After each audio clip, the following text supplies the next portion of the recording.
Hello बच्चों, so let's see this question.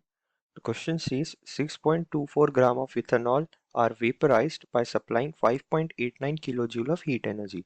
What is the enthalpy of vaporization of ethanol?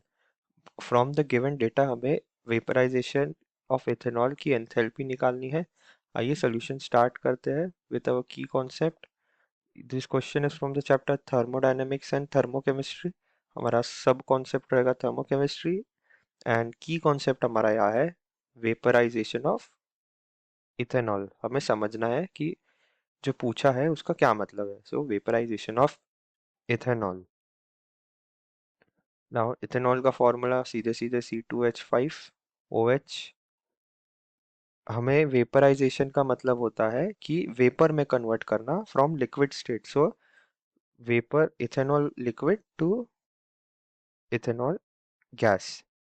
ये हम achieve करते हैं obviously by boiling.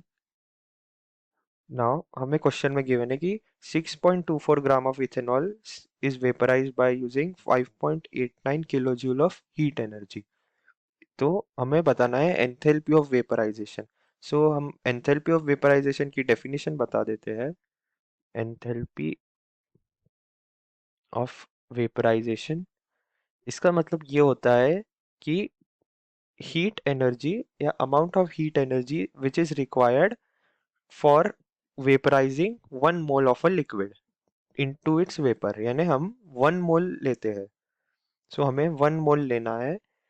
So C2H5OH का 1 मोल में कितने ग्राम हो गए. सो उसमें हो गए उसका molar weight. So molar weight of CH molar weight उसका हो जाएगा आई थिंक 46 ग्राम. हाँ, 46 ग्राम. सो अब कि हमें गिवन है कि 6.24 ग्राम के लिए require 5.89 kilo joule energy. Kilo joule. So 46 gram यानी 1 मोल, ये होगा enthalpy of vaporisation. So 1 mole यानी 46 ग्राम के लिए हमें x लगेगा, तो हम क्रॉस मल्टीप्लिकेशन करके पता करेंगे. So therefore x is equal to 5.89 into 46 divided by 6.24. जब इसे हम सॉल्व करेंगे तो हमारा आंसर आएगा 43.42 kilo joule. Close to 43.42 kilo joule हमारा आंसर आता है. हेंस हमारा एंथैल्पी ऑफ वेपराइजेशन आ गया है एंड हेंस हमारा करेक्ट ऑप्शन है option A 43.42 kilo joule. I hope you understood this well. All the best.